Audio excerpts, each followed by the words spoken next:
iyada ay biyuhu yihiin nolosha aadmiga waqtigana lagu guda jiray xilli jiilaal ah ayaa waxa biyo la'aan baahsani soo food saartay guud ahaanba deegaanada gobolka Daadmareer taasoo ay waqtigan bulshada magaalada Oodweyne booyada biyaha uga soo dhaamiyaan magaalada Burco ee xarunta gobolka Togdheer kadib markii ay go'een ceelashii qodaalka ahaa ee bulshadu ka helaysay biyaha waxaana qaar ka mid ah xildhibaanada golaha deegaanka degmada Oodweyne iyo bulshada ku dhaqan magaalada Oodweyne ay qeyladaan xoogan ku muujiyeen Oodweyne iyo deegaanada hoos taasoo ay fariin culusna ugu direen xukuumadda Soomaaliland inay si degdeg ah wax uga qabato biyo la'aanta ba'an ee soo food saartay magaalada Oodweyne iyo guud ahaanba deegaankaasi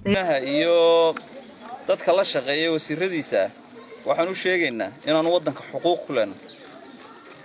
waxaanu kala ognahay in bari iyo galbeed bariga laga qoday kuwa dadka riigiga loo qoday baanu anagu la midnahay wasaaradda biyaha yaanu ka doonaa wali biyana looma qaban عيل يروح ستة حين لقول ذي مو يعني ولي كرينا لو ما قبل كذا مريض بيها وكبه جوني وأنا كم مدش ما نانجرن وحي كل عذاب مربات وحن لا مدح وين قبل كود وين الليل هذا حبيراتي وحبية ومرفيقة oo laga sameeyay ma jiraan aad iyo aad baan u haraadanahay meelan ceelka dawladda ka ridnaween carruurtu waa naga surmi marka dawladda waxaan ku codsanaynaa inay biyo noo keenaan dawladda weydiisanaynaa ayaan ka doonaynaa